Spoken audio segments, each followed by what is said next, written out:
trying to, hold on a second, get where I need it to be. Okay, now let me find my live. That would be good. That would be great. Where did my live go? I don't know. Let's see. How's everybody doing? We're going to talk a little bit about Jennifer Crumbley, that, sorry, I'm trying just to find my live here, that ended today with, it was pretty fast. They had, we're done and we'll be ready for closing arguments. And then the prosecution asked for 30 minutes because they wanted to incorporate some things, and that was it. Done deal. Closing arguments. The closing arguments, I was listening to them while I was in and out of the shower and doing some other stuff. But that lawyer, that Shannon Smith, first off, when the prosecutor was questioning before they ended, she said something to him or to the judge, like something about, and I couldn't quite hear what it was, and he turns to her and he goes like this is not a joking matter.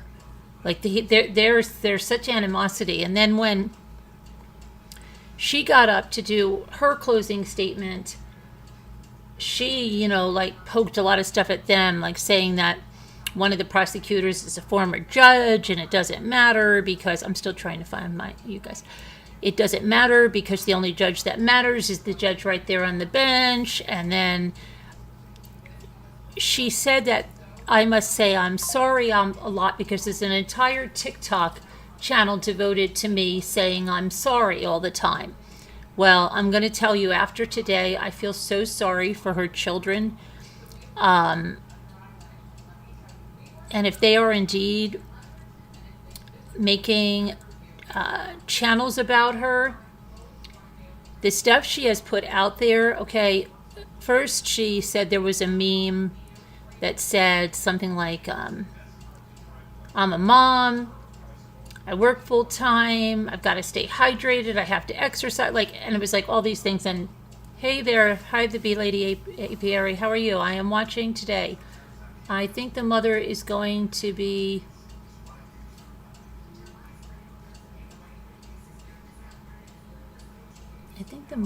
I can't read that. I think the mother's going to be you think she's going to be found guilty? I don't know. Well, she got up there and she just started going off on this tirade that as mothers, we don't think we're doing a good enough job, and you're getting these text messages and they're not in any context, and if you would read my text messages and my husband, we could be cursing each other one minute. I think she said cursing each other one minute, and the next minute we're lovey-dovey, and you're judging this woman because she said her son was weird. She goes, you should see my text to my husband. I literally called I guess she has 4 children, 3 teenagers and 1 soon to be a teenager. And she said, I called one of my daughters a psycho. She goes, I told my husband, and I think she said their name in court, like, XYZ is being a psycho today. She says she doesn't have anyone to sit with at lunch. She's acting all psycho. I don't know what to do with her.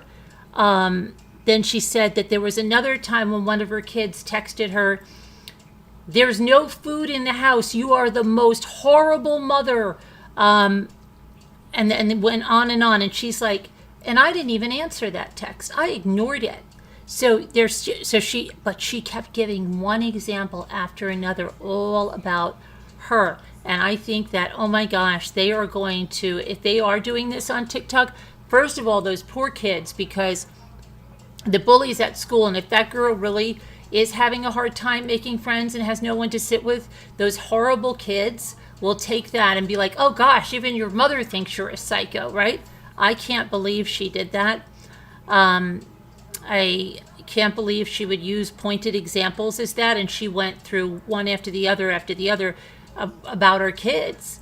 And then she said that, they say that they didn't spend a lot of time together as a family. Yes, they spent time together as a family, but come on, she said, I have 3 teenagers, and spending time with me is the last thing they want to do, she said, and frankly, it's the last thing that I want to do. But that doesn't mean we don't love each other. What else did she say? She just went on and on and on. And then when the prosecution did their rebuttal, they said that, this is not about her. Like, this is not what we're here for. But it was just crazy. Who watched that?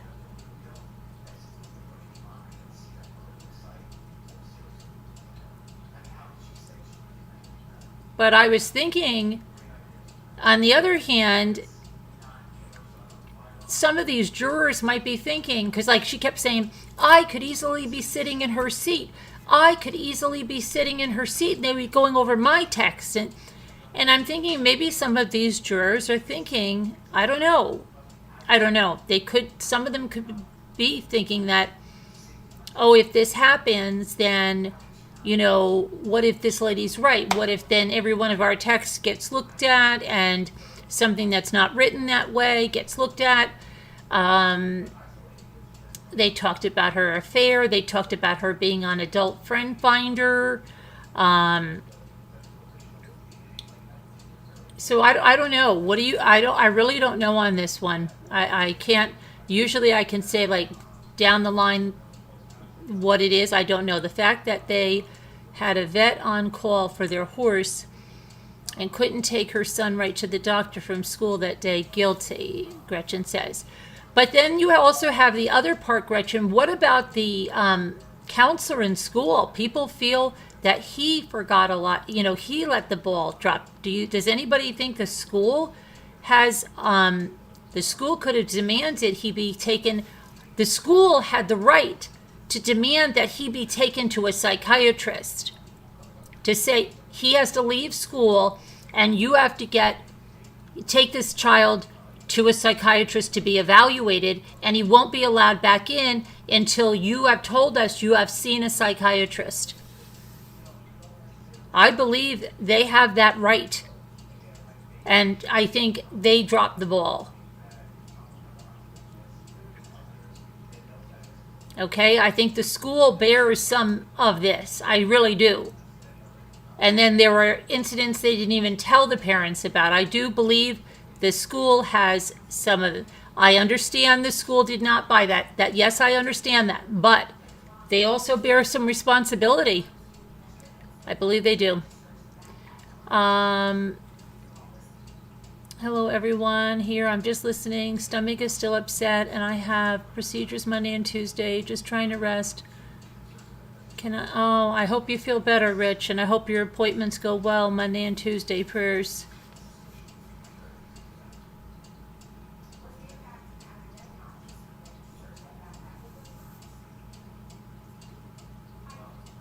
The school wasn't aware that he had access to a firearm.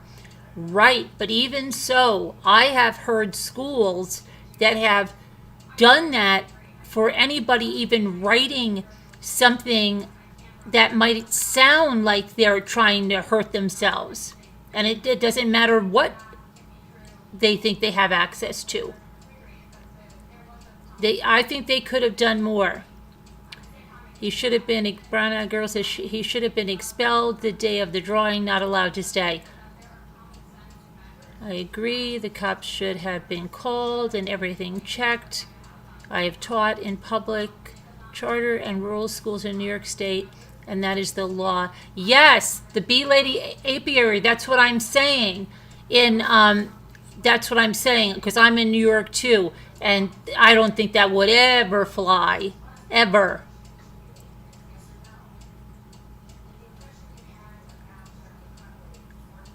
Let's see. Hi, Farm Wife. So the school does bear a responsibility as well. So I don't know what they'll do.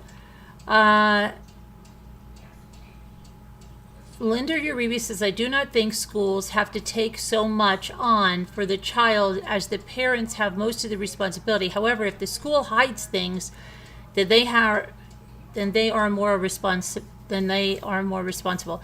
Yeah, I think there was a lot of balls dropped there, in my opinion.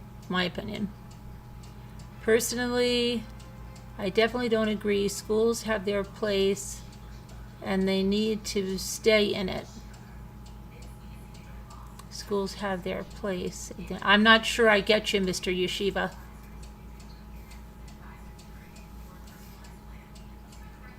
Parents' responsibility. Yes, they should have had, yes, there's a lot of different factors there. Absolutely. But she claims that it was the father's responsibility. See, and the father's going to be on trial. When is he going to be on trial? In May? When is the father going on trial? April or May? March?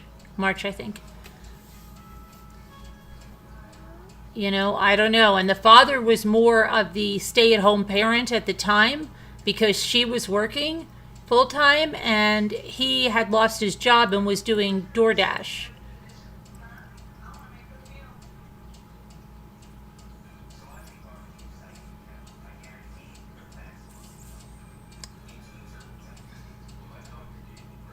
The dad bought the gun, the mom bought the bullets, and she said she hid the ammunition. It was his early Christmas gift.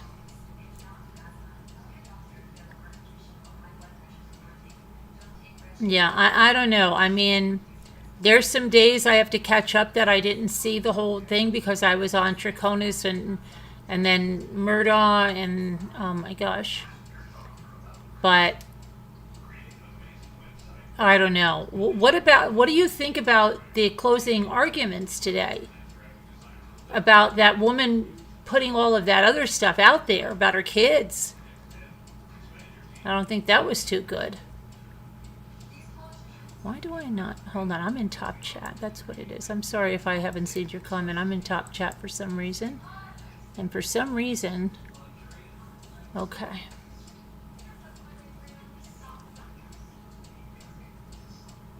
She took him to the range and didn't lock it up after. Now, Gretchen, I think they were saying today they addressed that. And what they said was that it was the father's job to lock it up. So she locked it up in her car. And then when he got home, she told him to get it out. That's what they said today. I don't know.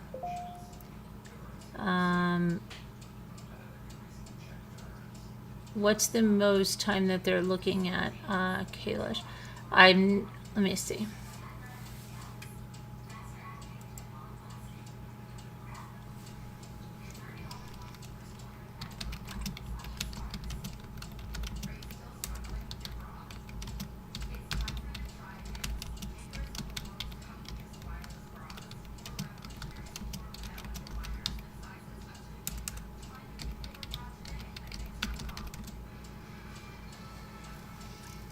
Let me see.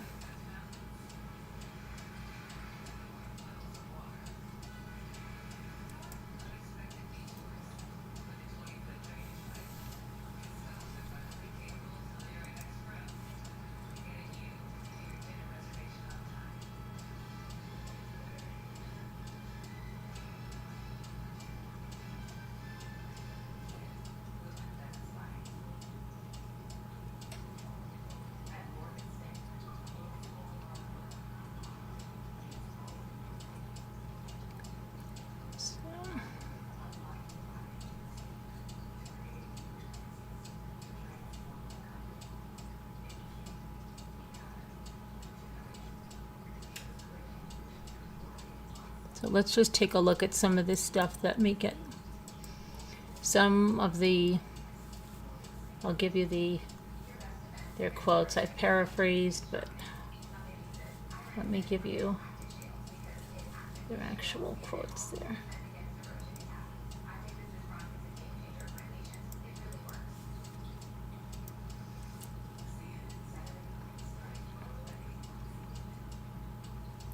Okay, so the first thing Shannon Smith said that the prosecutors were cherry-picking evidence to make Jennifer Crumbley look like a negligent parent who should have been able to foresee that her son would open fire in the hallways at Oxford High School in 2021, killing 4 classmates and injuring 6 others and a teacher. She denied that the shooter had mental illness. The teen wasn't mentally ill, but was a skilled manipulator. She said that Jennifer Crumbley was an engaged, attentive parent despite prosecutors' characterizations. She paid attention to his grades, communicated with his teachers when he struggled in school, and made sure he got medical care, going as far as taking her son to see a doctor when a mole on his back changed. She's doing each thing she needs to do to be a hypervigilant mother. The shooter had no history of hallucinations and never showed his parents any signs of mental illness. She agreed that texts the shooter sent to his friend and journal entries he made were alarming, but there was no evidence that Jennifer Crumbley ever saw those. She was critical of Oxford High School officials in allowing the shooter to stay in school, even after looking at violent videos in school, looking at bullets, and disturbing drawing images on his worksheet. She said, trained professionals told Mrs. Crumbley her son was not a risk. She went on to say that Jennifer Crumbley's decision not to take her son to school, not to take her son to seek help immediately after her November 30th meeting with school officials was not neglectful. She was relying on their expertise. Reasonable doubt can be found in the fact that trained professionals told Mrs. Crumbley her son was not a risk, and Mrs. Crumbley relied upon it. She said that Jennifer Crumbley may not be a perfect mother, but that doesn't make her responsible for her son's crimes, and that when you look back in hindsight, it's easy to say it could have been different, this could have been different, that could have been different. When you get cherry-picked evidence, it's easy to reach wrong conclusions. To illustrate her point about prosecutors taking evidence out of context, Smith picked up a stack of printouts representing 2,000 pages of Facebook messages between James and Jennifer. She set the stack on the podium. Then she held up a manila folder containing messages between the beginning of 2021 and the shooting. This is it, ladies and gentlemen. She suggested prosecutors introduced evidence of traumatic details from the shooting, such as surveillance footage and photos of victims, out of desperation to make an emotional appeal to jurors. They brought in mountains of evidence that, quite frankly, was unnecessary. That evidence, like the surveillance video from the shooting and the graphic crime scene photos, was designed to inflame the jury and make them emotional, to hate Jennifer Crumbley. This is a case that was charged too fast for political gain and for media attention. Then the prosecutors rebuked the argument, saying about Jennifer Crumbley being a caring parent in their closing argument. They said she could have done several things in order to prevent the November 30th shooting, but they didn't. Oakland County Prosecutor Karen McDonald argued the shooting was foreseeable given everything Jennifer Crumbley chose not to do, from ignoring the shooter's crisis to buying him a gun. She went witness by witness, laying out the case against Jennifer Crumbley, who is being tried on 4 counts of involuntary manslaughter. She has done the unthinkable, and because of that, 4 kids have died. She went through a list of multiple things that Jennifer Crumbley could have done to prevent the shooting, like she could have stopped home to check for the 9mm gun used in the shooting. She could have searched his backpack or acknowledged her son during a November 30th meeting with school officials. She also said Crumbley could have told the school that her son had previously been in crisis and had asked for help. Hold on, let me get a picture of prosecutor. The tragic part about it was that none of it was hard. Ordinary care would have included all of those things. She walked out of that school and she knew something bad might happen. She walked out of that school when just the smallest of things could have been saved, could have been helped. Hannah and Tate, Madison and Justin. She said the prosecutors had to prove that Jennifer Crumbley acted in a grossly negligent manner and caused the death of the 4 children, or that Crumbley had a legal duty to the victims and willfully neglected or refused to perform that duty, and her failure to perform it was grossly negligent to human life. He's writing on a piece of paper, and he's showing it to her, showing some visuals during the closing, she said, including some statements he made on school assignments and texts to his friends. That is foreseeability. She said parents have a legal duty to exercise a reasonable care to control their children and keep them from injuring others. And she told the jurors it was clear who the 9mm gun belonged to, the shooter. It was gifted to him. Not only was it gifted to him, she bragged about it on social media before the shooting. This is about Jennifer Crumbley's actions. She reiterated the testimony from the shooter's counselor, Sean Hopkins, who advised Jennifer Crumbley to find professional treatment for their son right away when the school discovered the violent drawings and writings on his math assignment. She said she didn't fully agree with how the school handled the situation, including not searching the shooter's backpack that day, but recognized the Crumbleys did not give the school officials they would have considered critical information they would have considered critical, such as that the family owns guns. This is not an argument. This is not an argument. The school did everything they should have done, but this is about Jennifer Crumbley's actions. It's about what she knew and what she didn't say. Later that day, at the Oxford substation of the Oakland County Sheriff's Office, she said that Jennifer Crumbley said the gun was hidden when police asked about it. She did not say there was any kind of locking mechanism at all, and neither does James.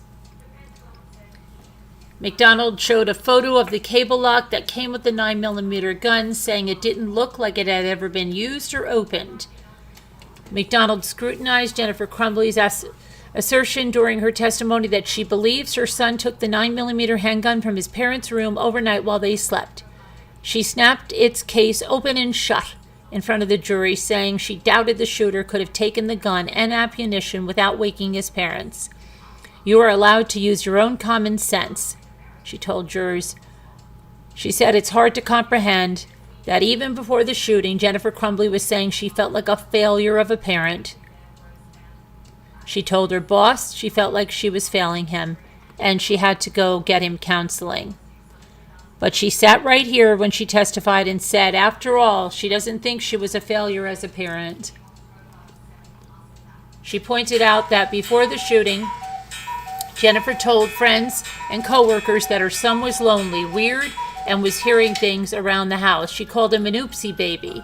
Horse barn owner Kira Pennock testified earlier in the trial and told a friend's mom that he'd been acting kind of depressed. She said the messages from her son about seeing demons and being paranoid were concerning signs. After the shooting, she told law enforcement officers he'd never been in trouble, and she hadn't looked at the disturbing drawings he made closely. It's 2 different stories. It's what she knew before the shooting and what she knew after. Jennifer Crumbley also tried to distance herself from responsibility for the family's guns during her testimony by saying they weren't her hobby and that her husband had responsibility for them. But immediately after the shooting, she suggested that the 3 of them shared an interest in guns. Prosecutors played the phone calls Jennifer Crumbley made from Oakland County Jail to her parents just months after her son was arrested for shooting 4 classmates, where she asked about creating a fundraising page to pay for boarding her horses, and asked about the number of calories in a peanut butter and jelly sandwich and a bologna sandwich. Yeah, they asked her on the stand before the closing arguments that, did you spend $20,000 on your horses in a year? And she said she would believe that to be true. And during the cross-examination, let me see. So,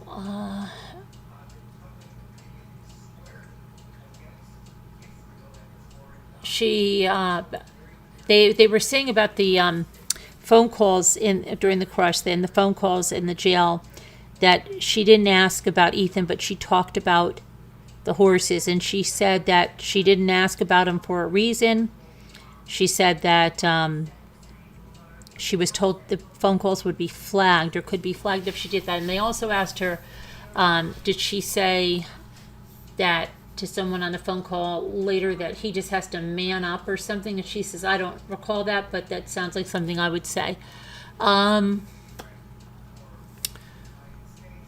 Her first phone call made December 4th was about her animals and the cash that police found in the art studio, as well as a call she made to her dad asking if she would still get a tax credit from the government because he was doing her taxes.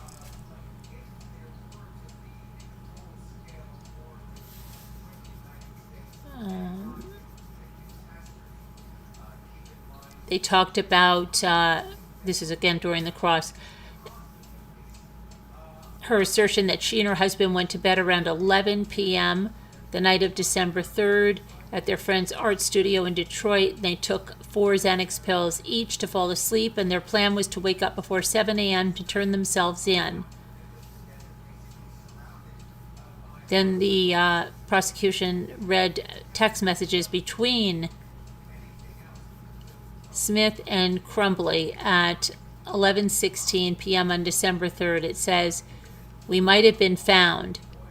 We're effed," she said in another.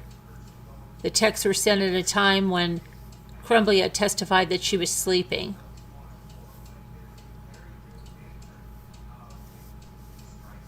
"That was written," she said, "but I don't believe it was written by me. We were both using that phone at the time because my husband's broke."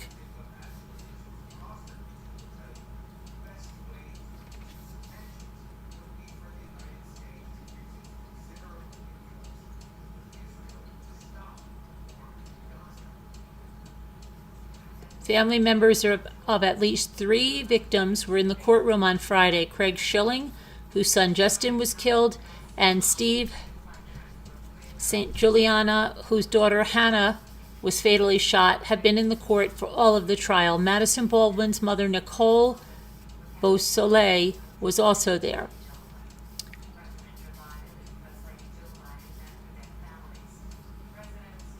Okay, and I want to find out, right?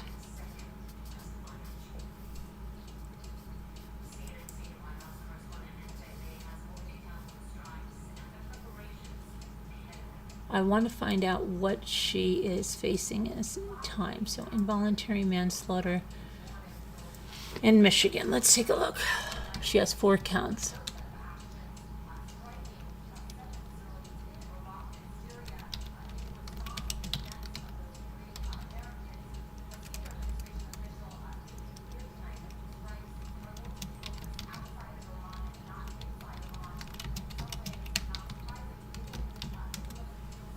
Okay, let's see.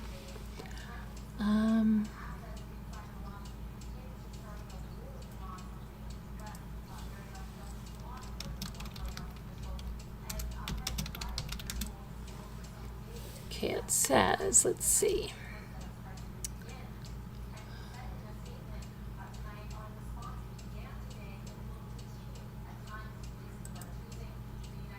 Okay, so let me see.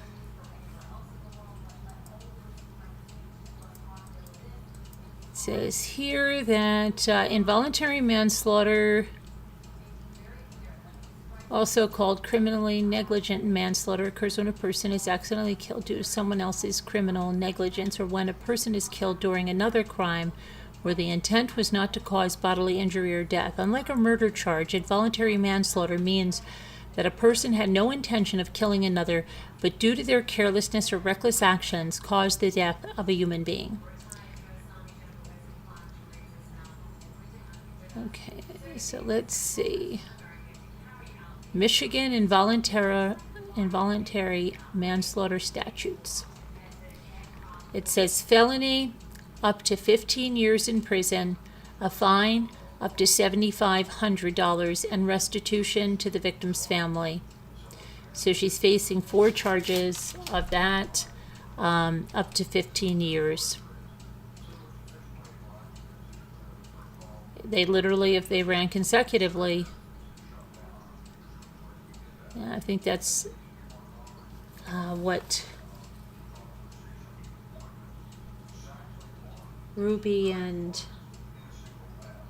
Jody Hildebrand, Ruby Frankie and Jody Hildebrand, they don't have involuntary manslaughter, but they're charged with 4 counts of child abuse that carry with it up to 15 years. So we'll see. They're going to be sentenced the end of this month, I think on the 22nd. So see what they get, right? I don't know. I don't know. This one is a toss-up. I think she probably will be found guilty, but I'm not 100%. I just don't know. B-Lady APRE says the principal and the superintendent did not know about the meeting. Wow, really? Hi, Burnt Popcorn. Hi, Christine. Hi, everybody. Okay, so yeah. There we have that. And what else did I say is going on? Troconis is a lot of DNA stuff and just over and over this same kind of stuff. But I'm not gonna do Troconis now. We'll do that probably Sunday night because it's too much. But we'll see what I have to catch up on a little bit of that. Oh gosh.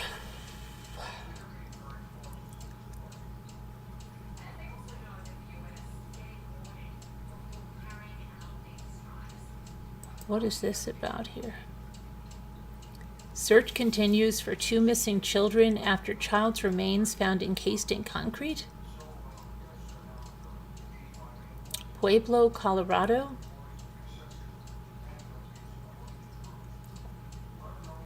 Officers in Pueblo arrived on January 10th at King Storage, found a mysterious metal container filled with hardened concrete, and they found the remains of a child. The owner of the storage unit said the person leasing the unit had not made payments for several months. The identity of the person who discovered the container and alerted the police remains uncertain. Police say they're now trying to locate 2 children connected with the investigation who have not been seen since the summer of 2018. Yesenia Dominguez was around 3 when she was last seen, and Jesus Dominguez was 5. Someone who claimed the missing children are her siblings has reportedly accused their father and his girlfriend of taking them away from the family. And these are what the kids.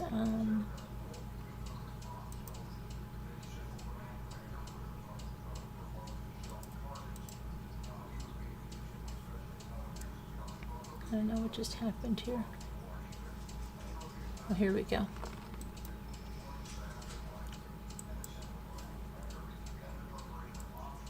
This is the little girl. Is this like the best picture they have of her? I guess. I don't know.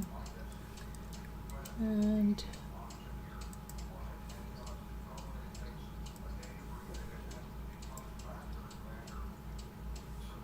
the little boy.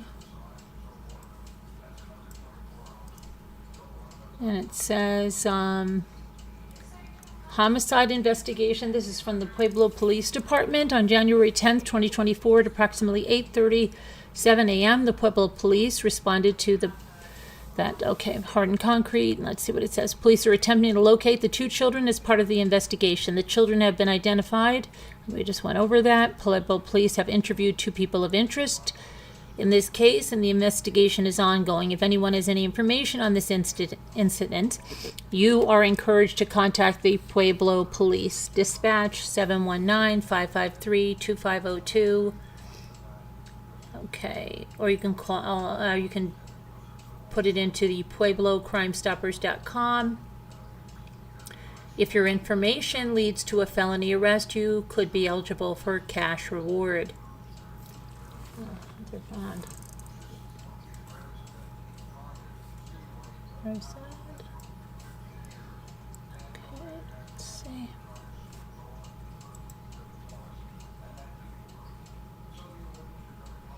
Now that socialite murder trial, now I don't know if that is being televised.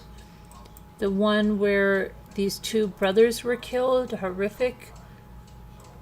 Out in on the West Coast there. Guess that started as well. I'm telling you, like, they start like every trial at the same time, it seems. In court, Nancy Iskander broke down as photos taken by a witness to the brutal hit and run of her sons was shown in court. She breaks down into tears after calling out her son's name and then runs out of the courtroom. Just after 7 p.m. on a September evening, Jacob and Mark Iskander, their siblings and their parents, go for an evening stroll to a nearby lake.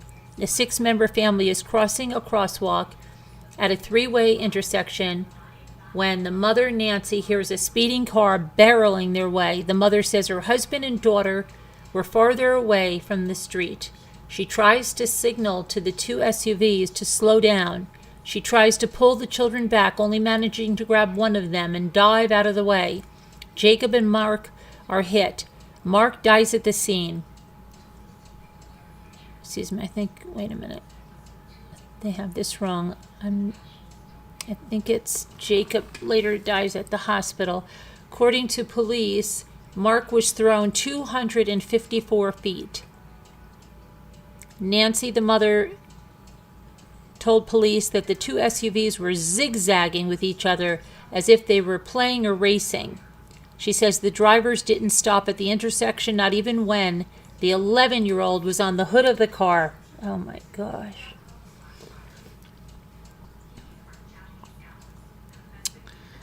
Ugh. Deputies reportedly catch up with a white Mercedes with significant front end damage a third of a mile from the scene. Behind the wheel is Rebecca Grossman. They believe, Los Angeles County Sheriff's Department says they believe that the vehicle was traveling over 80 miles an hour.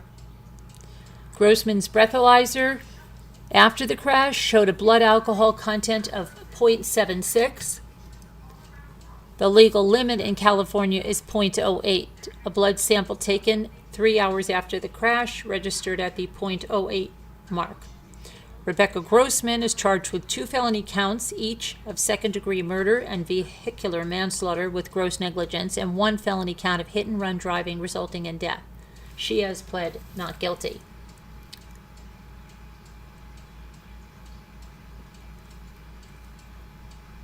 So I don't know what the heck.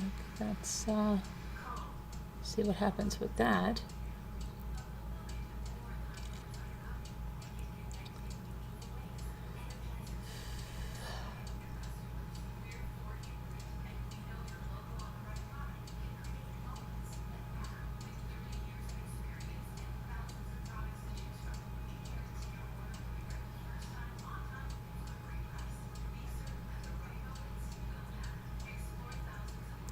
Twins, your mother, what the heck?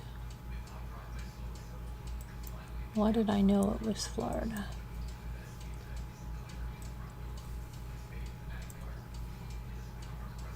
So, in Florida,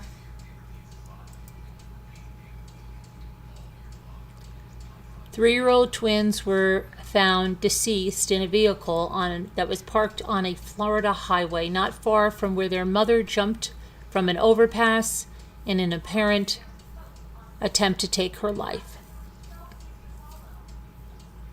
Malinji and Melender were the 2 children found unresponsive on Interstate 95 in Miami-Dade County. They also claimed the twins' mother, Shirlene Alsimi, is in stable condition after she leapt from a ramp and landed on some train tracks below.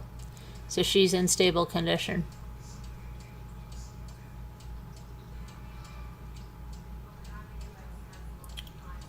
She killed her kids.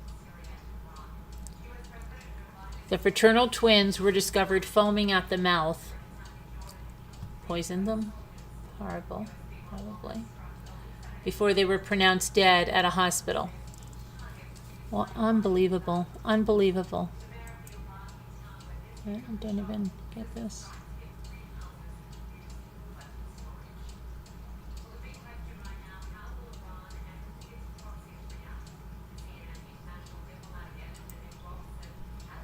So let me see. Now there's a boy. Let me see if they, hopefully maybe they found him. Let me see. Let me follow and see if they found him.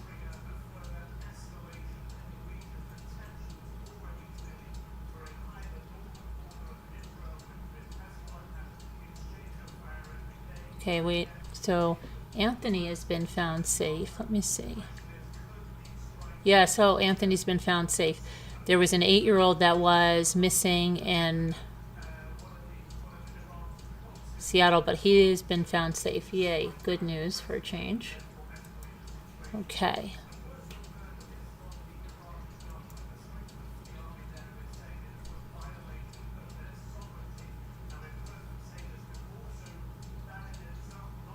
And then more good news.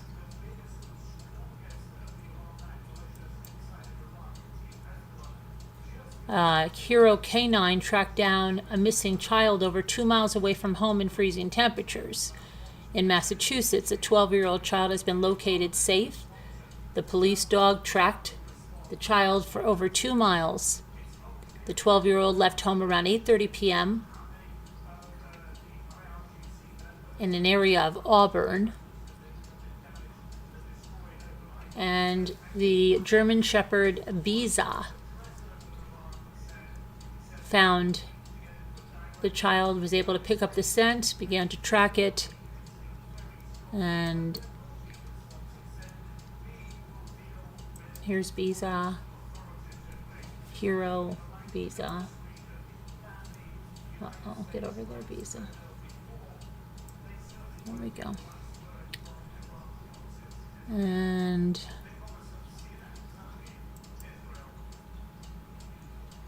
I'm not sure why the child was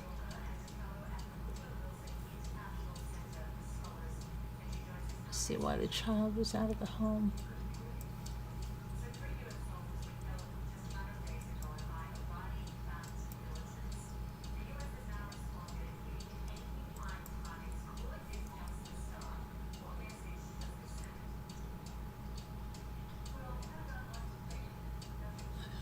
No, it says, due to freezing temperatures and the nature of the incident, numerous Auburn police officers and troopers from Massachusetts covered the area, converged on the area.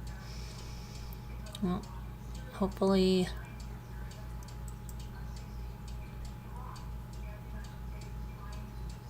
let me see here.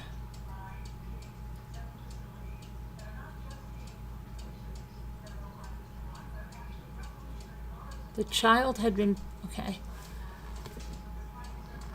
The dog led officers to an area where evidence showed the child had been present a short time earlier. Officers converged on this area and located the child a short time later. The child was reunited with their family and is safe. Well, let's hope so. Okay.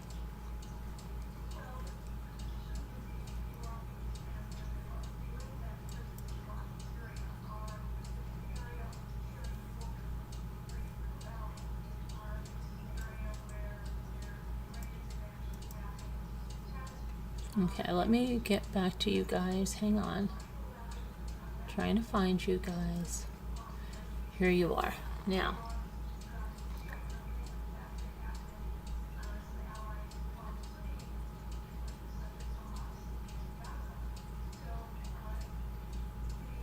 Okay.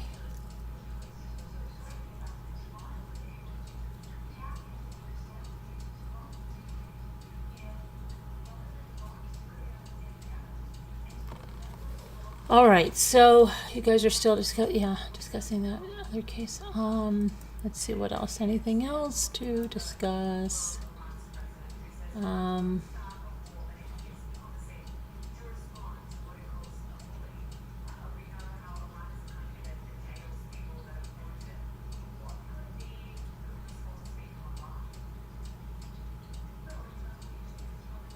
California man was found dead in his car in Nevada. allegedly opened fire on a passing pickup truck. What?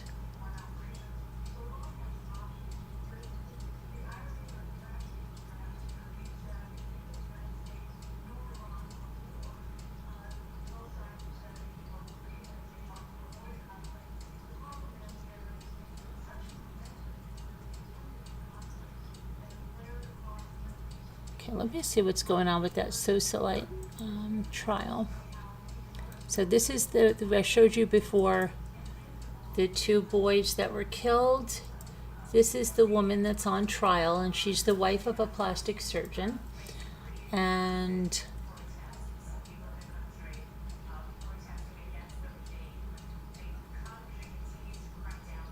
she is 60 years old, standing trial on 2 counts of murder, vehicular manslaughter, and hit and run in the deaths of Mark and Jacob Iskender, who were 11 and 8 when they were crossing the road on September 29th of 2020.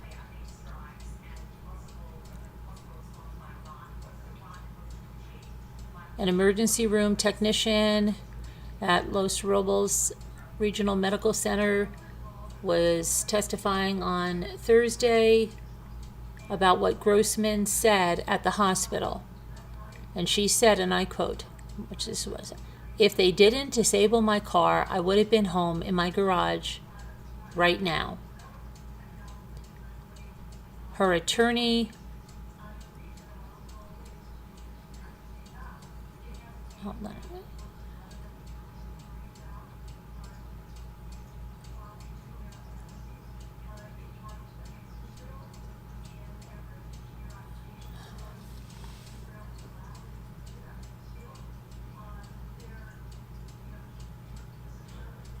Oh, okay. And her attorney accused the emergency room technician of stalking the news and sneered at the time it took her to come forward.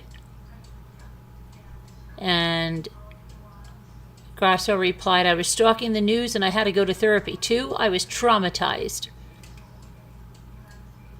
Grasso said she was in therapy for 9 months after the crash, still can't talk about what happened that night without crying. She took time to come forward, she said, while she sought guidance on whether doing so would violate the HIPAA Act.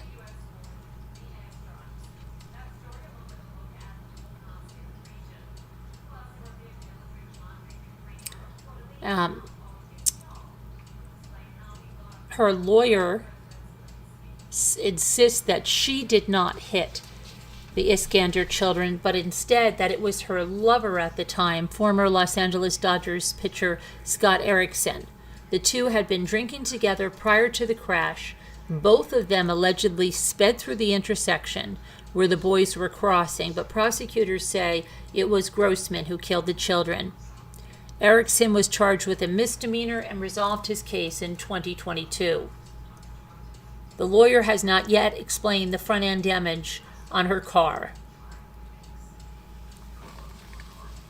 Earlier this week, Los Angeles County Deputy Rafael Mejia testified that Grossman told him when he found her next to her disabled SUV that she hit something, but she didn't know what she hit.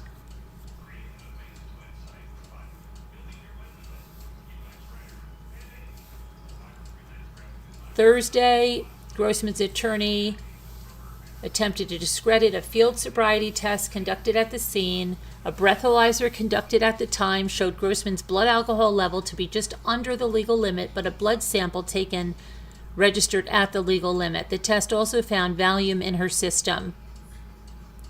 However, she is not charged with driving under the influence.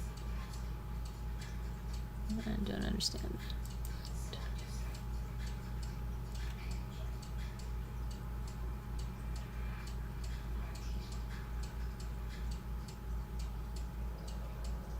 I'm not sure about that, huh? Okay.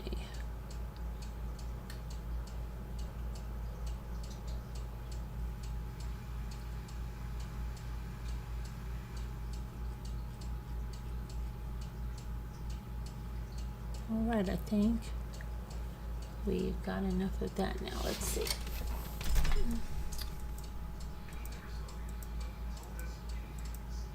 Okay. So let's Teacup. Teacup, are you around? I have to get to you about those pictures I need. All right. Where do I go? Must be turned in the lives of children. Oh yeah. So, what else? It's Friday night. I'm feeling all right. What's going on these streets besides a lot of lies and gossip?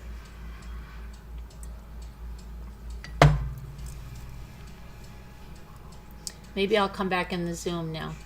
Okay, everybody that's in the Zoom, I'm coming back in. Apparently, I'm not allowed to do that.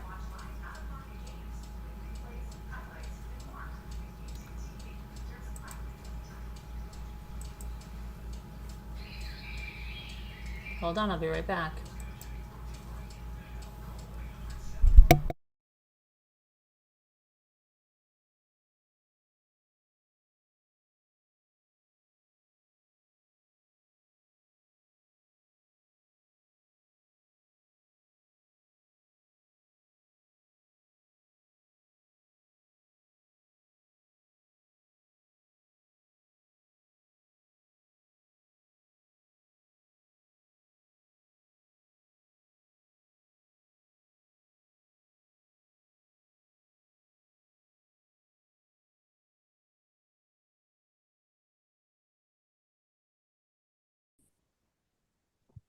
Hello. Hi, Carolyn. Hello. Oh, I forgot to check Hi, something. Carol. Hi. I forgot to check something. Forgot to check if the oh, happy birthday, Tina. Did you sing? Where is Tina? Is she in the chat? It does. Tina. I didn't see Tina in the chat. Tina, not Linda. It done. No, Tina. I didn't see any of either No, I'm one trying of to them tell in the Elle chat. it's Tina's birthday. She keeps saying Linda. Oh, No, I know. She's saying and Doug. And Doug. Margot said. Oh, Doug. I thought you were talking about somebody else. Okay. No. Oh, yes. Happy birthday, Doug. I had a flashback. Okay. But it really sounded like you were saying Linda. Sorry. Okay. Don't let it happen again. Okay.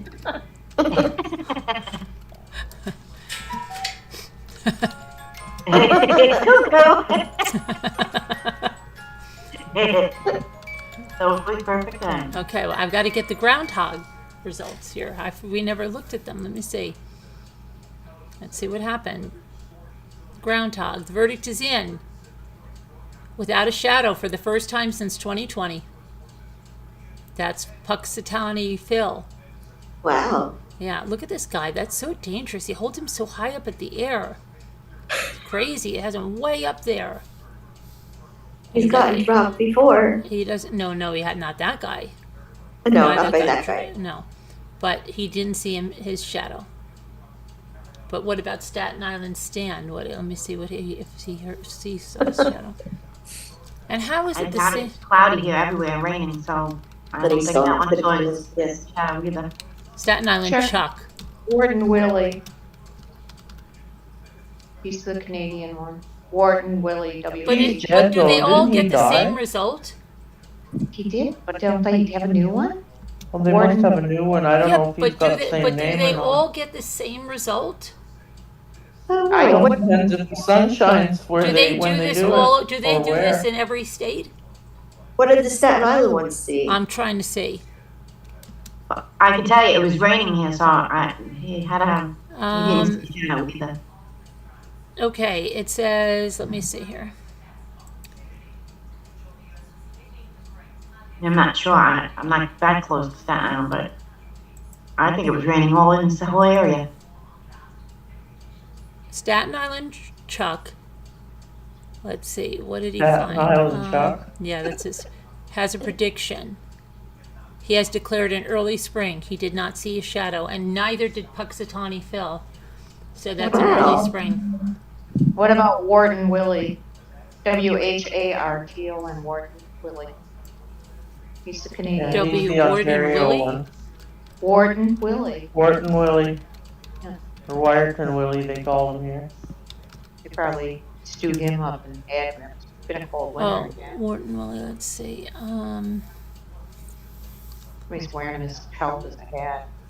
Oh, What's up? he did not see his. He emerged and did not see his shadow.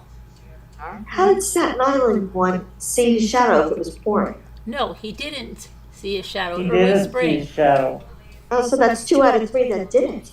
No, That's that's 3 out of 3. They all didn't. 3 out of 3. No.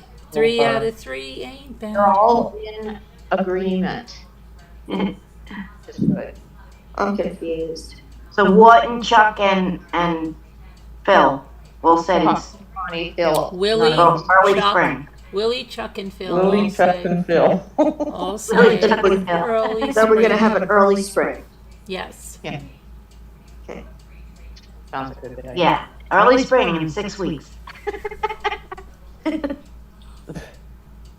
Have you read about the Miami aliens? No. Uh-oh. What are Why? the Miami aliens? I have no idea. What about the Miami aliens? Never mind. There's aliens in Miami? There's always aliens in my I wouldn't doubt it, but They have a lot of sightings of Florida. yeah, they have a lot of stuff over Florida. Florida's something else. Bit too much. For crime law. Well, crime.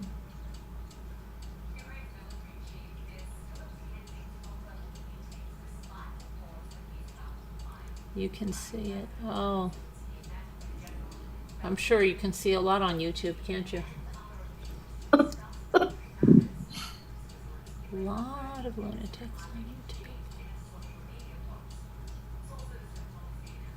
Believe none of what we Gretchen, hear oh wait a and half minute. what we see. I missed a lot of stuff. We have 5 new members. How's that happen? Yeah. Gretchen Blue. From Congratulations. Evie. Evie, yeah. Did 5 new memberships. Yep. Evie Evelyn. gifted 5. Yes. Evelyn. You don't have to bite my head off, Margot. Be like Kevin, I yell at me calm one down, more girls. Like Kevin would say. time. I know. Calm down, Calm everybody. down, girls. Thank you, Evelyn, for buying 5 memberships, and thank you, Danielle and Judy and Caroline Smith and Sherry Shirley. Sherry Shirley, uh-oh. Mhm. I Oh, don't think you're supposed to be here anymore, Sherry Shirley. And isn't that funny, Binky, that Sherry Shirley got one of your memberships? She used to be a friend of yours. Gretchen what in Blue, the way? congratulations, Danielle, Judy, and Caroline Smith. Okay.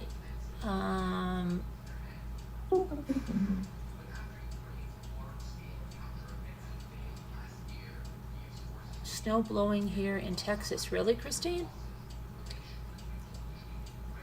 Okay, thanks, B-Lady. It's snowing in Texas? That's what she says. Where? Ask Christine. She's in the chat. Where, Christine? She says storm blowing in here in Texas. Oh! I thought she said snow. I looked to see if you had your glasses on. I did that once in a presentation I was giving in a business thing, and my friend was laughing her head off because it said something like, "My children are allergic." Oh gosh, I wish I could remember. And I read it that Christine the children were says, allergic to no, it's not chicken. snowing. But it had nothing to do with her children being allergic to chicken. And I went into this big thing about this lady's children being allergic to chicken, and that's not at all what it said. Oh my gosh, it was so bad. Oh, but she was dying. Evan says, She was what laughing. luck. What luck, isn't that? You're Well, it's actually like nerve-wracking to public speak. your You get nervous and ex-friend. anxious. No, I wasn't public speaking. I was giving a presentation. It was on a webinar thing. Okay. Yeah. Let me see here what I got here. Aliens in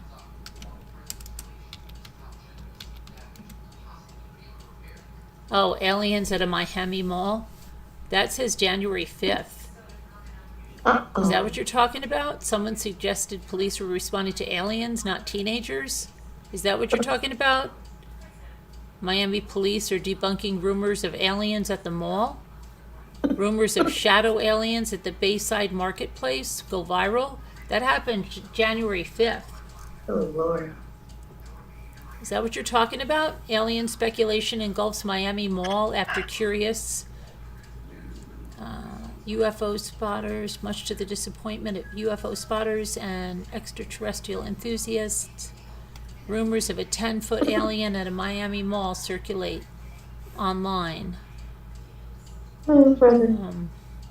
It's rumored. It didn't happen, guys. It didn't happen. Sorry.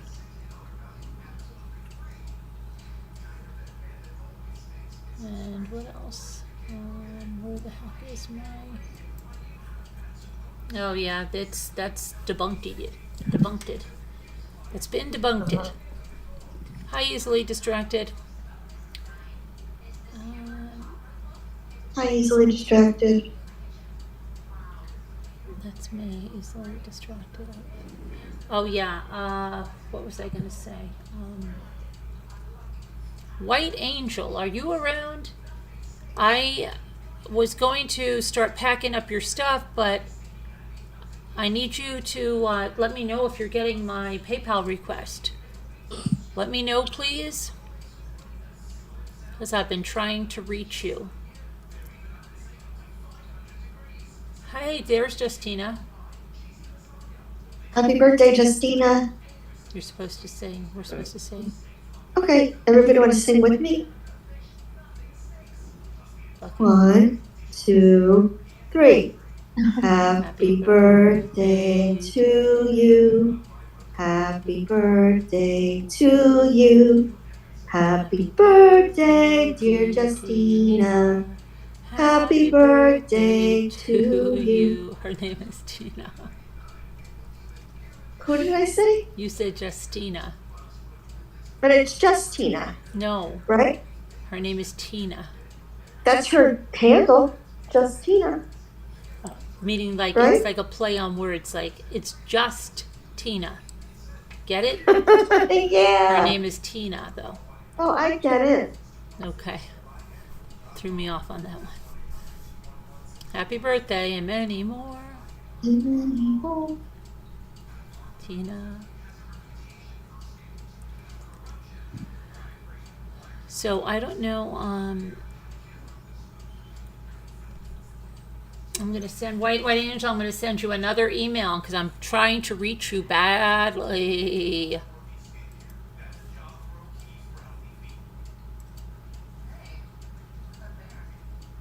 And you never called me today like you said you were going to call me today. Wasn't she supposed to call me today? I think she was supposed to call me today. Let me see. I don't think I have any calls from you today. No, I do not. Nope. Uh-oh. That's how organized I should be.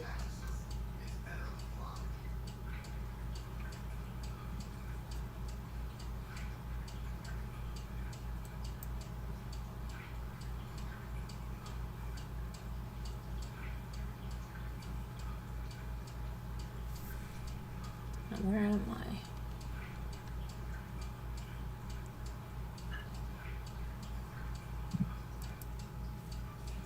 Where am I? Thought I would send something here. Okay.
everyone's so quiet? Well, I'm just writing an email to Oh. White Angel. Oh,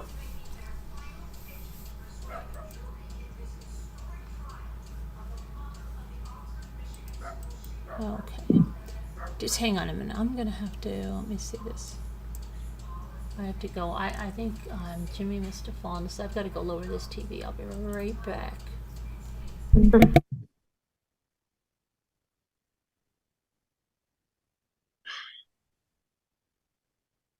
Must be.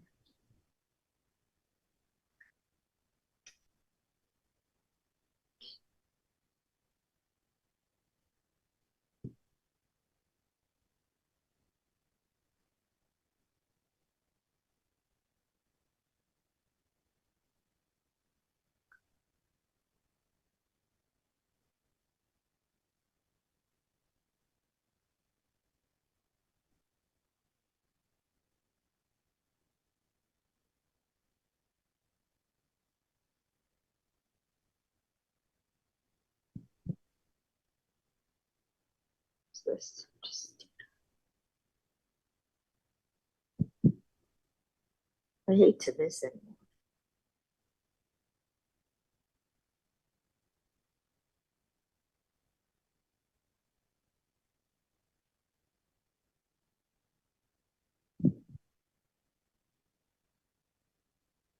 Oh my gosh, you guys were so quiet. Mhm. You could have. I'm waiting for you. Well, no, you could talk. Oh, okay. Well, I'll talk. now you have to be quiet. No. Isabel.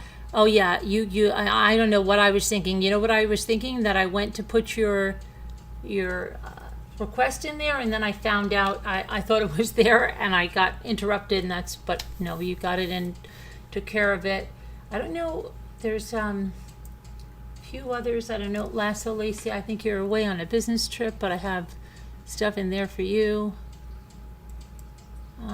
What is this? Let me see here.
Okay. Margot. Mhm. To forward something to you.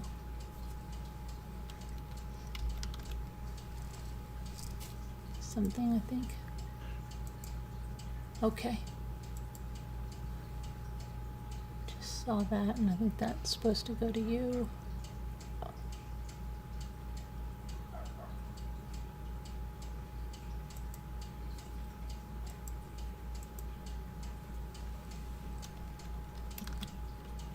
Anything new about those guys that froze, Carolyn? No, nothing. Nothing new? Okay, there. Sorry, I just had to take care of an email. Let's see what's going on. Coming back to the chat. I am very sorry. Coming back to the chat. You're ready, really a challenge saying hello to everyone. Oh, okay, from your smartphone keyboard, yeah, because it doesn't tag to you. Hi, Painted Black. Good night, Rich Guillaume. What are you doing, Painted Black?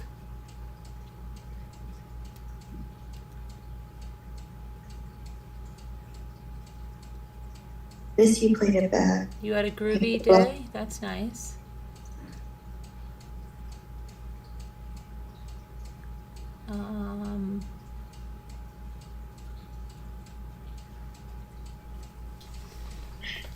So let's see, what else is going on?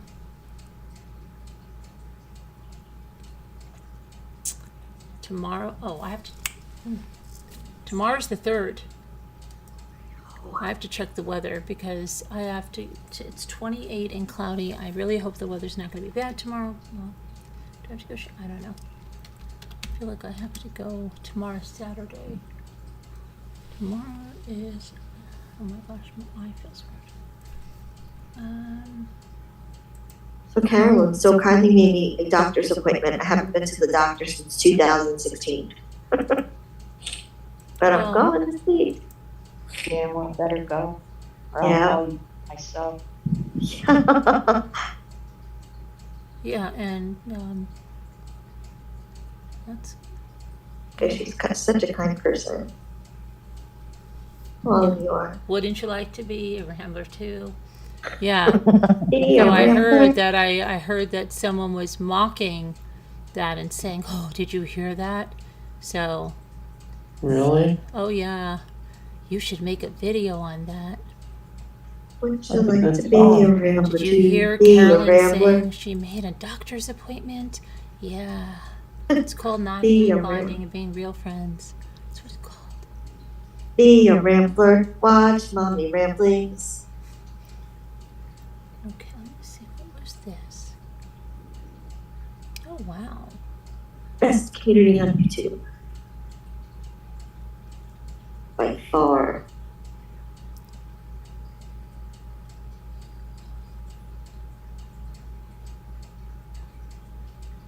Let me just say something here. That's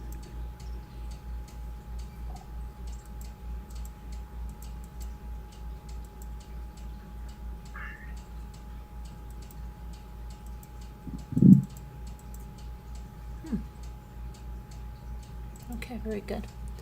All right.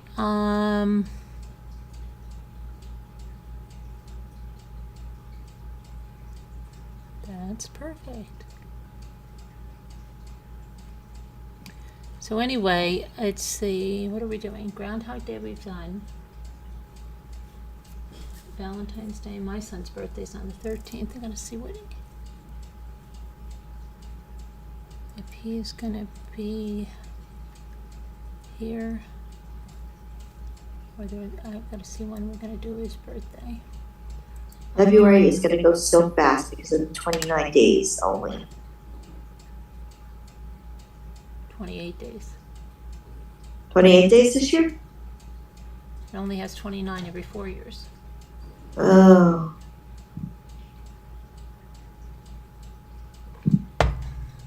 30 days So- has September, April, June, and November. All the rest have 31 except for February, which has 20. Yeah, but isn't it leap year this year? Is it leap year? Yeah, it is.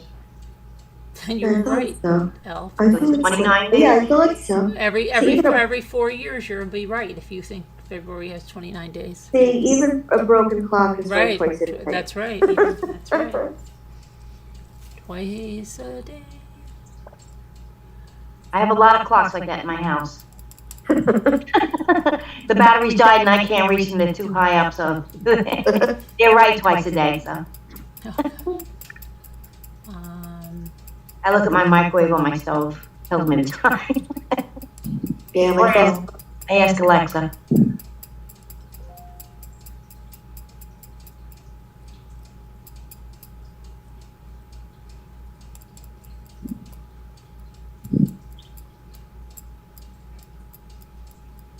So what else is going on? What's going on in entertainment news? Let's see. February usually brings new shows and stuff. Let's see what's going on in the entertainment news. Oh, you know who died? Carl Weathers, the guy that played Apollo Creed on Rocky. Oh yeah. Yeah.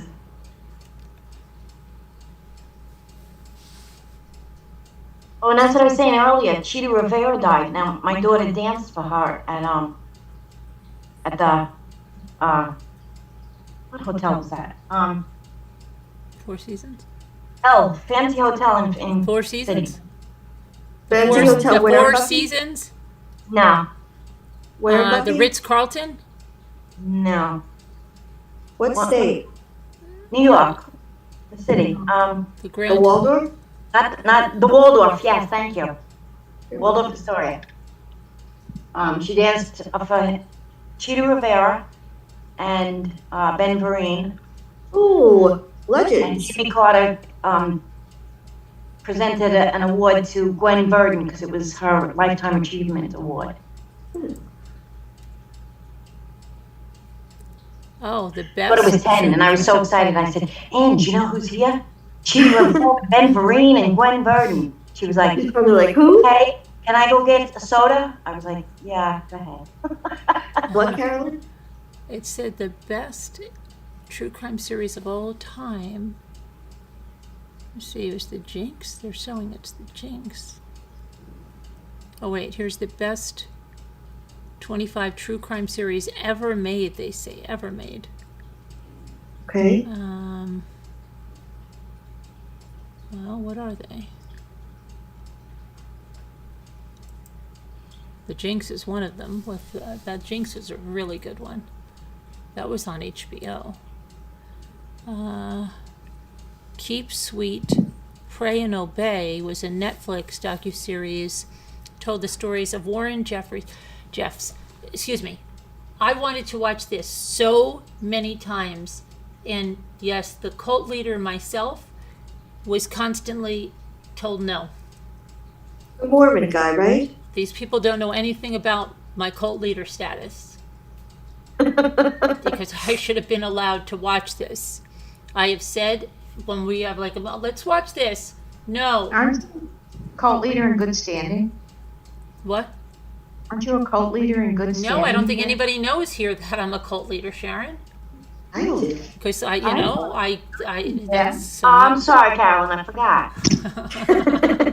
Oops. So I said, keep sweet, pray and obey, and everybody said, I don't want to watch that. Never heard of it. It's about Warren Jeffs, who currently leads the Fundamentalist Church of Jesus Christ of Latter-day Saints, a polygamist offshoot of the Mormon Church. The show, they say it's one of the top 25 best ever made. The show features interviews with several ex-FLDS members who bring crimes perpetrated by Jeffs, namely forcing women and girls as young as 12 into marriage, to light. The story doesn't flinch in showing the gravity and honor of Jeff's crimes, and horror. Sorry, I should put my glasses on. Oh my God. Just say honor. The gravity and horror of Jeff's crimes, which required a multi-agency operation, private investigator, and relentless work of a local journalist to build a legal case, but the harrowing tales of the survivors and the courage it took to break free make the series stand out. So sad. And then the next one is I'll Be Gone in the Dark, and that's about that Michelle McNamara, who wrote I'll Be Gone in the Dark, the book about the Golden State Killer. Oh, hold on, the dogs are here. 1 second. Oh, yeah. All right. Hope I'm going to be able to get that in from the other door.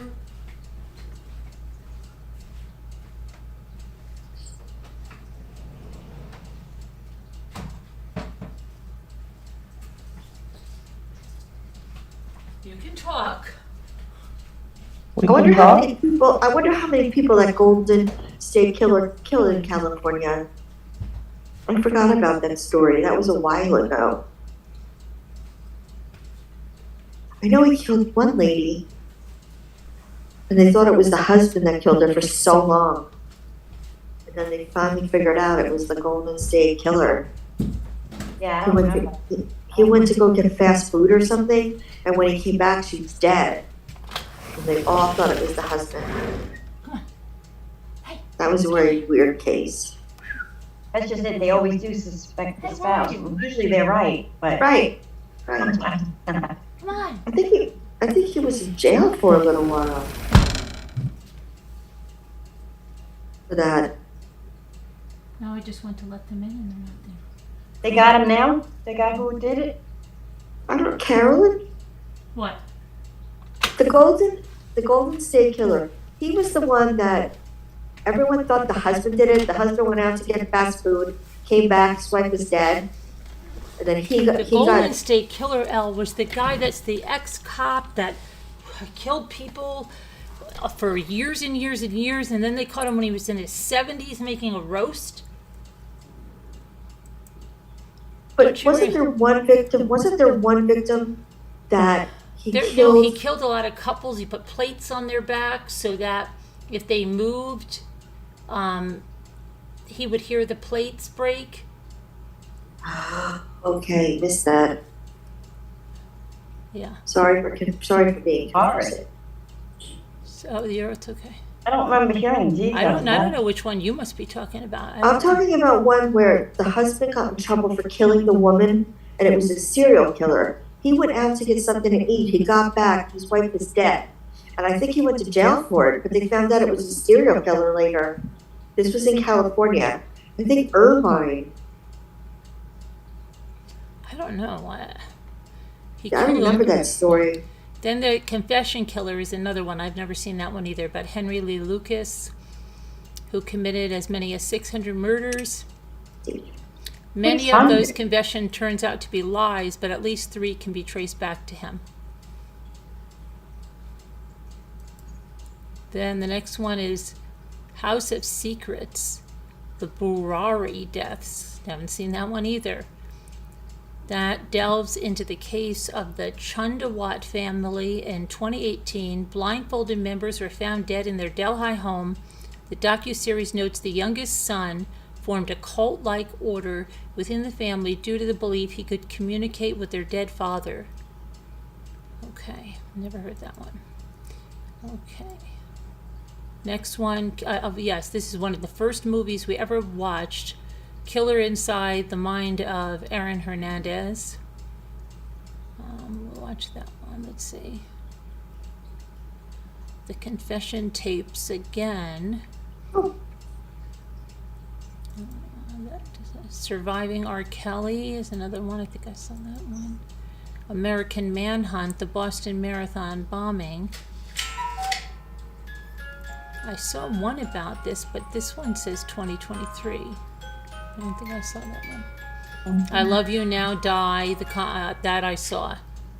The Commonwealth versus Michelle Carter. I can't believe that only came out in 2019. Okay. Is that song As I Go Wandering? Oh, I don't know. On the Cuckoo On your Clock. clock. That's the song, As I Go Wandering. Right? Really? I don't know. As I go wandering. I think that's what it is. Is that right? The Devil Next Door centers on Cleveland grandfather John Demjanjuk, who was extradited to Israel in the 1980s and found guilty as a war criminal after several survivors identified him as the notorious Nazi death camp guard Ivan the Terrible. I never saw that one either. I found it, Carolyn. What? I found it. It was Who the is case of Kevin Reed. On September 30th, 1979, Diane Green was struck and severely injured while in her apartment. She received a blow to the middle of her forehead, and as a result, she suffered the loss of her ability to speak. At the time of the attack, Diane Green was pregnant. She was transported to the hospital where an obstetrician detected the fetus died. Kevin Lee Green, Diane's husband, said he was not home at the time of the event. He testified that he left the apartment, went to a hamburger stand, and when he returned, he found his wife had been attacked.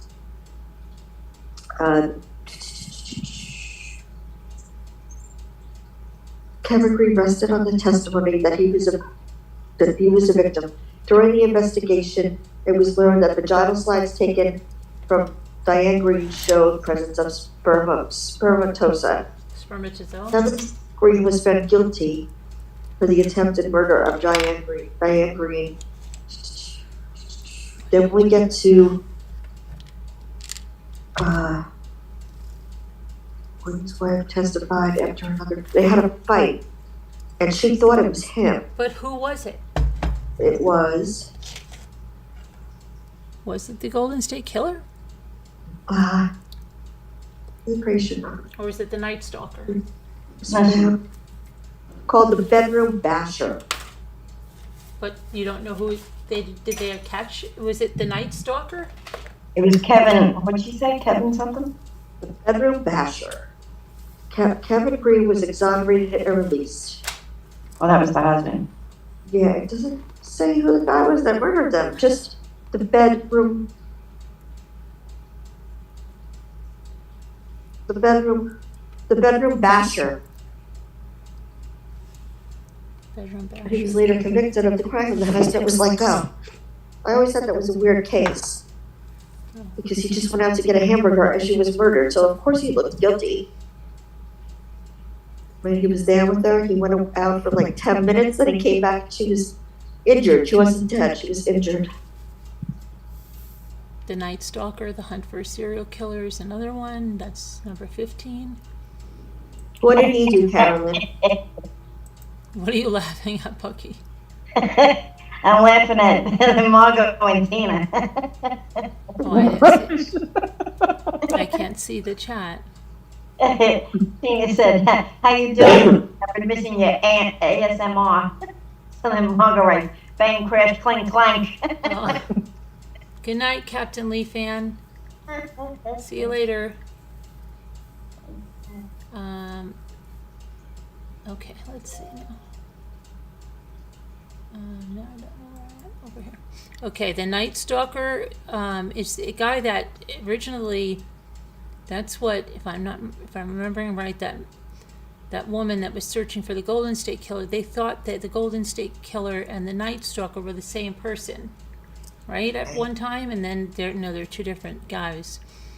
But his crimes were terrifyingly random, and the documentary chose to focus on much of the attention on its law enforcement protagonists as well as survivors and reporters. He committed from 13 California, right? Yeah, Richard Ramirez. I know someone who knows him and is proud of it. A lady. Really? Crazy. Do you want to get Yeah. her on the show and we could talk to her? I don't have her phone number anymore. I kind of I'll find thought it. she was loony. Between 1984 and 1985, so 1 year, he committed 13 murders, 14 burglaries, 11 assaults, and 5 attempted murders. Oh my God. 1 year span of time. Yeah, he was a bad guy.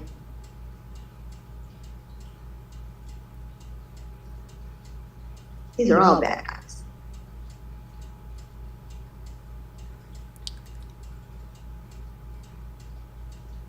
Okay, and then next, Evil Genius. Yeah, I've seen that one. That's the guy with the bank heist with the thing around the neck. Oh gosh. Tiger King, yeah. The Pharmacist. Pharmacist follows a Louisiana pharmacist, Dan Schneider's quest to apprehend key figures behind the opioid epidemic after his son, Dan Jr., was killed while trying to buy crack in 1999. Although the devastating impacts of the opioid crisis are now well known, the docuseries demonstrates how one person's search for justice can bring help and can bring systematic injustices to light. Alan, you got a message from White Angel in the chat. Oh, okay. Hi, Carolyn. Thank you. And then there's another, there's one other one too. Appreciate that. Because that way I can get your stuff going and I'll let you know. I'll try to package it into less than, 4-pound boxes. And try to do that. Well, can't ship tomorrow anyway, so I'll do that probably Sunday. And then let you know what we have there. Thank you very much, though. Appreciate you telling me. I was waiting for your call today. Didn't get a call from you.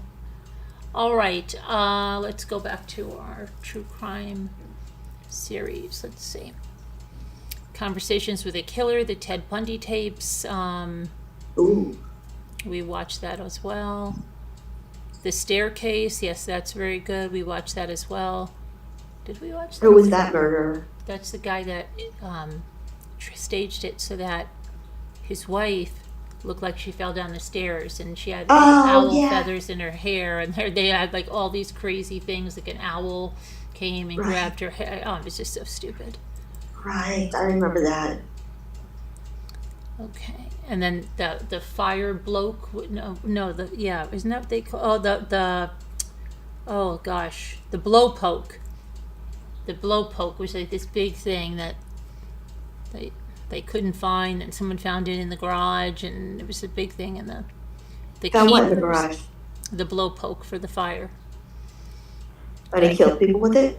Yeah, well, Where was he from? no, it's an Never heard of instrument that you use in the fire. Oh, We watched that, Al. I didn't watch that. Yeah. I don't think Elle was around then.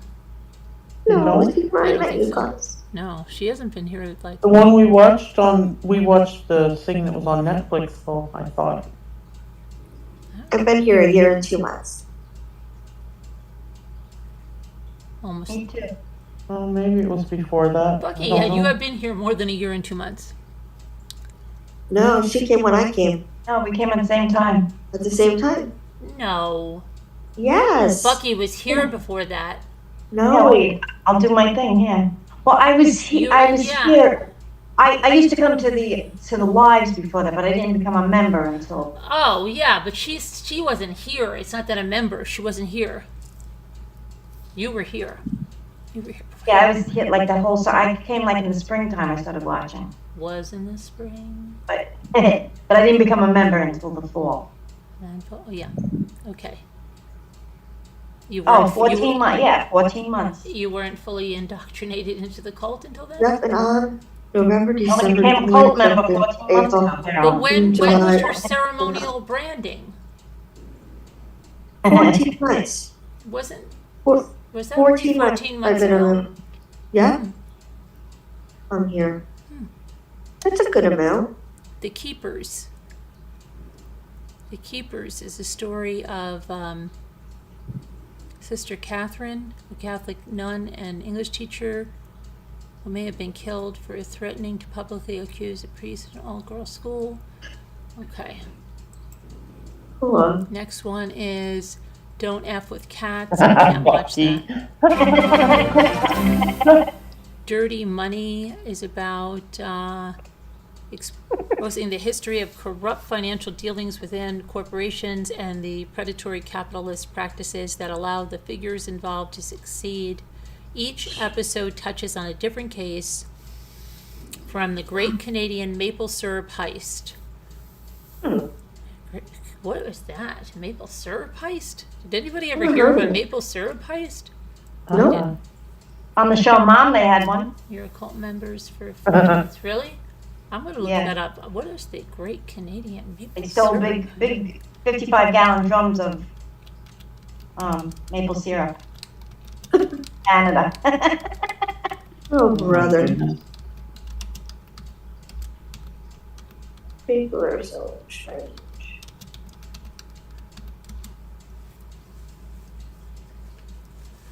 Okay, let's see what this is about. Canada's maple syrup heist. The thief must repay millions. Are you kidding me? Where was it stolen from? What province? Richard Valentine's plan to make millions of dollars was deceptively simple. Secretly drain the province of Quebec's strategic maple syrup reserve and then sell the illicit product.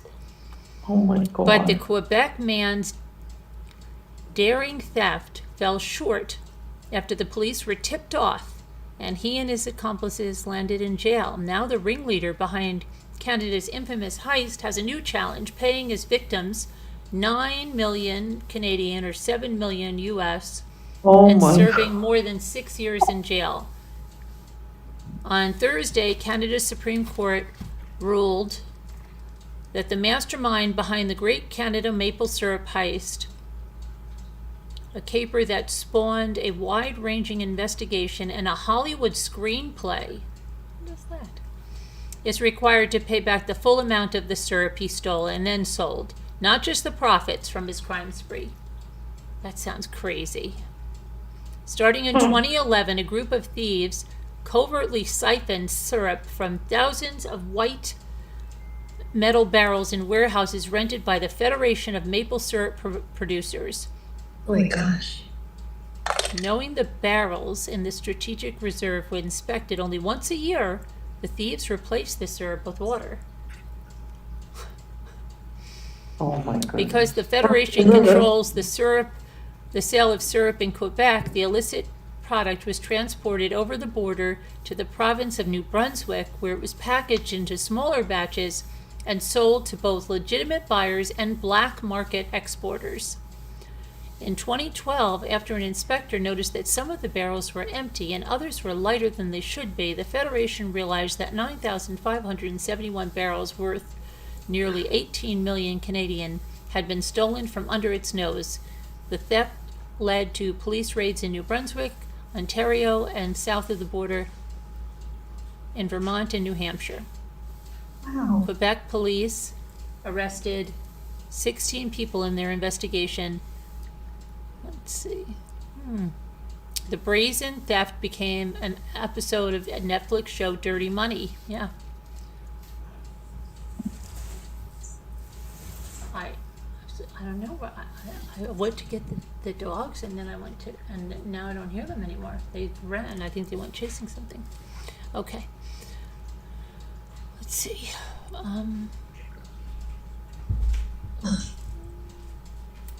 Lots of No, crazy they were people. just there. I went to get them, and I closed the pocket door. So, and then that was it. And then they were gone. Wow. Okay. That's so funny, when I saw it on the episode Mom, I thought, how ridiculous can you get stealing maple syrup? They really did do it. That's funny. What, Jimmy? Isn't that song about no, that show? Isn't that about mom? Isn't there the alcoholics or something? Yeah, they're alcoholics and they go to like the AA meetings. Yeah, that's what it's about, Them right? to background a bunch of women who go to the meetings. How does that Oh, fit into serial killers and murderers, though? the what? How does that fit into serial killers and murderer stories? That's not murder. Oh, the heist? It says no. It says the greatest true. No, it says true crime documentaries. Oh. Yeah. All right, so let's see. What else? So far, I don't see anything. There's not any more. Let me see, except that Warren Jeffs one I'd like to watch. Okay. Let's see, the next one. The Trials of Gabriel Fernandez. Oh, that's a horrible case of abuse. It's very hard to watch that one. Wild Wild Country. What is that about?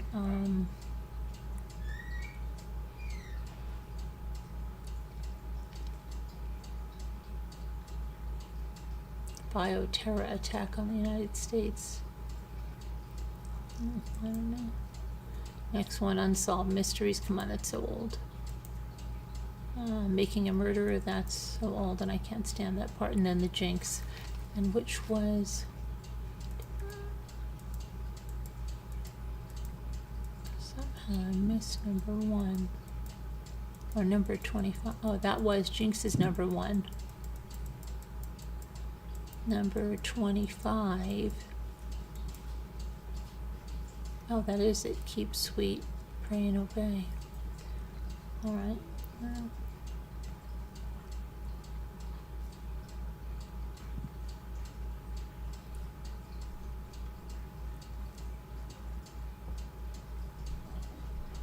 Facts. Oh, let's see.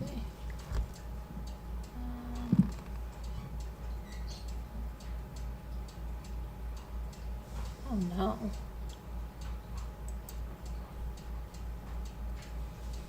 Did you see they said some anchor woman on like CNBC had one of those Sue Simmons moments where she said a whole bunch of stuff? Oh They- no. Yeah, she said Oh, something. what? She didn't. She used the F word and stuff. Like she didn't know she was on the air, and she had to come and do the same thing that Sue Simmons had to do. I'm very sorry. Did she get murdered? What? Did she get murdered?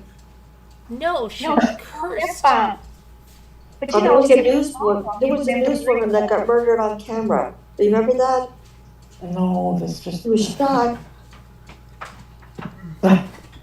Yeah. Sharon, did you get my text? Okay. I Okay. had to run in. let's see now. They say that someone had a wardrobe malfunction and didn't notice Brother. her desk Oh, was no. translucent. I don't know what the heck happened here. What's her name?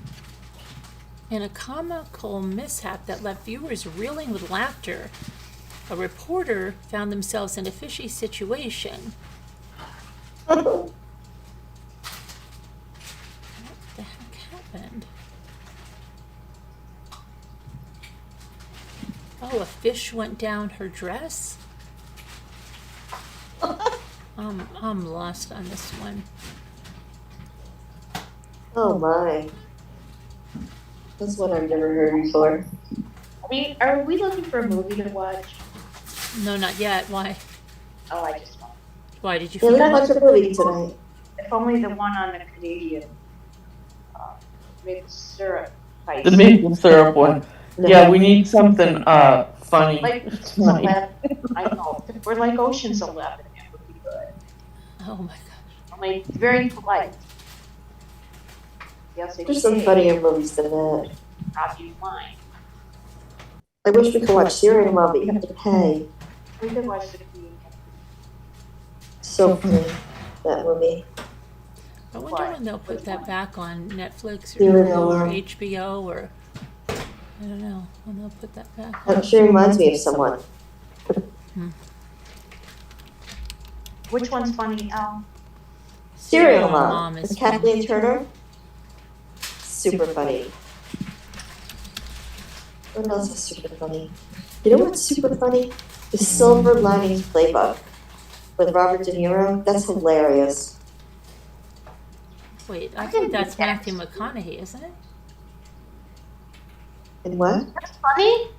I didn't think that was funny. I don't think it's funny either. I think it's supposed to be a romantic thing, isn't it? Silver Linings Playbook? Yeah.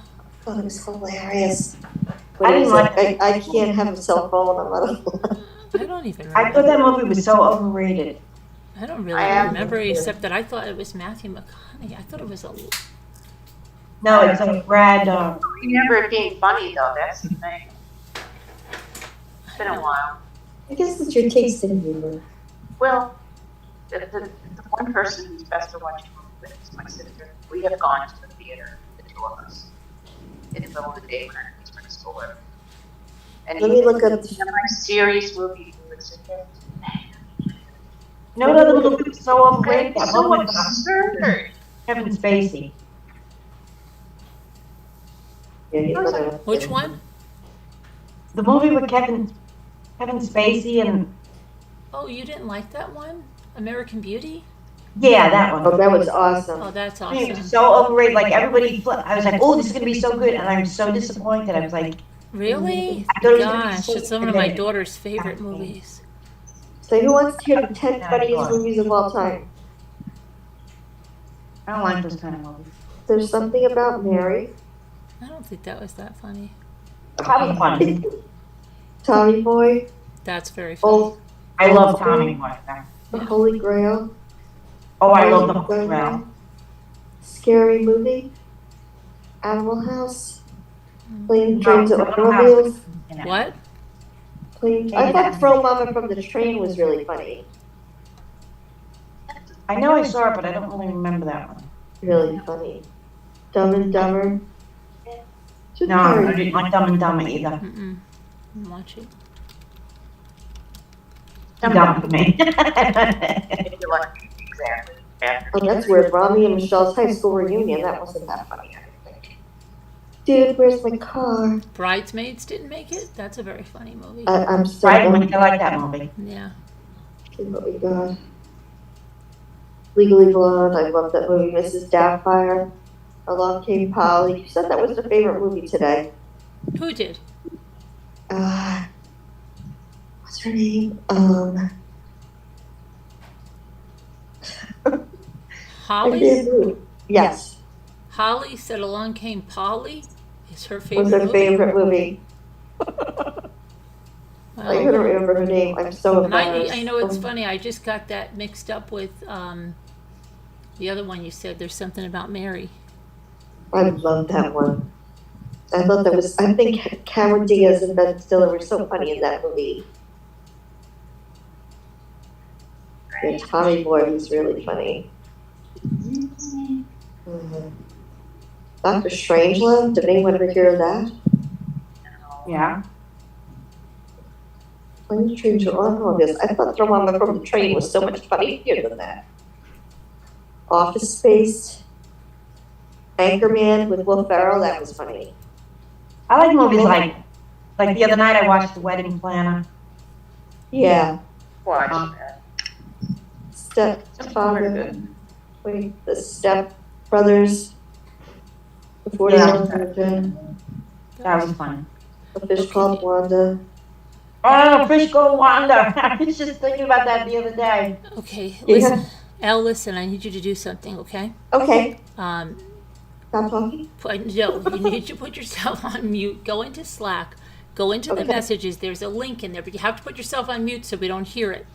There's Okay. a link that I gave you that says you can watch Serial Mom there for free. I need you to test it out if that's really true. Okay. But put yourself on, okay. All right. So we'll see about that. Is that on YouTube, Caroline? I put it in Slack. The link in your messages in Slack. Just hit the link and see if it plays. On mute. And stay on mute.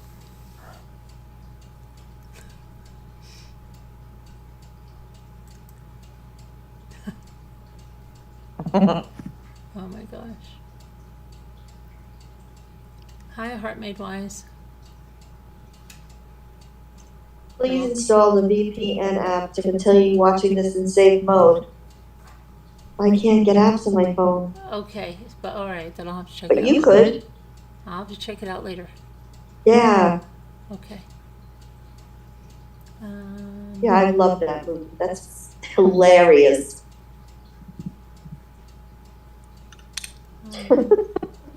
I don't know why it doesn't come on HBO or Max or anything again.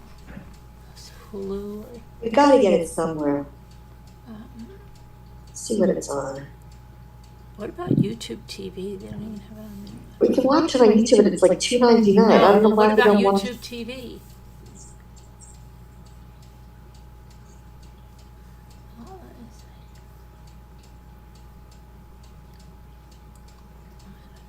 I don't know. What time is it? I got an milkshake today that lasted me almost an hour. What It flavor? was that big. What flavor? They only had chocolate. At the White Castle? Yeah. It lasted you all day? Lasted me almost an hour. Oh, almost an hour. Almost an hour. I finished it as I pulled in the garage. Oh. Was it just a shake, or did they put whipped cream on shakes now? I was done. They need to keep that to themselves.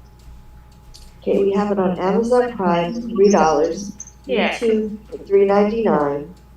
Google Play, $3.99. Apple TV, $3.99, and Vudu for $3.99. It was as thick, if not thicker, than the things that you get there. On what, the Frosty? Yes. Yeah, but you No, no. It made Wendy's look pathetic. Really? But then you can't. You have to eat it with a spoon then. I don't Well, like I Wendy's. wouldn't know that. I stuck a straw in it. And I tried sucking on it, and I practically got a hernia. I know. On at the Wendy's that we didn't know what it was. Oh, this is shake. No, it's not. People would try to take that with a It was straw. thicker than that. It was thicker than that. I got it. It's crazy. Well worth the price.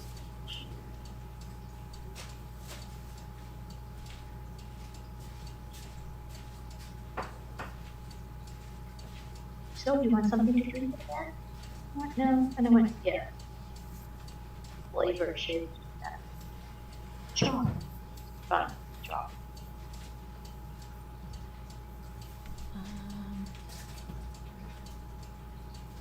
But you know how shade, it was heavy. It felt really heavy in glass. It's the only way I could describe it. It wasn't like this airy stuff.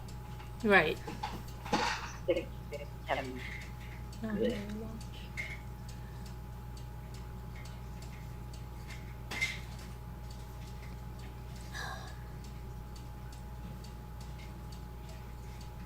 Where did White Angel go?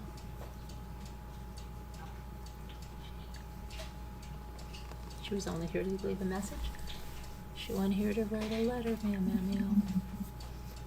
But we'll call it a night tonight. Tomorrow's a big day. Big sale tomorrow. Community sale. Okay, we'll see you guys. Thank you for watching. Thank you for the new members, Evie and Sherry. I'm gonna get in trouble. Good night, guys. We'll see you. God bless, prayers, and we'll see you tomorrow. Bye-bye, everybody. I don't know where everybody is. So there's a lot of people here. And there's Captain Lee. Now she wants a shake, and you're killing her. Really. That's what she said.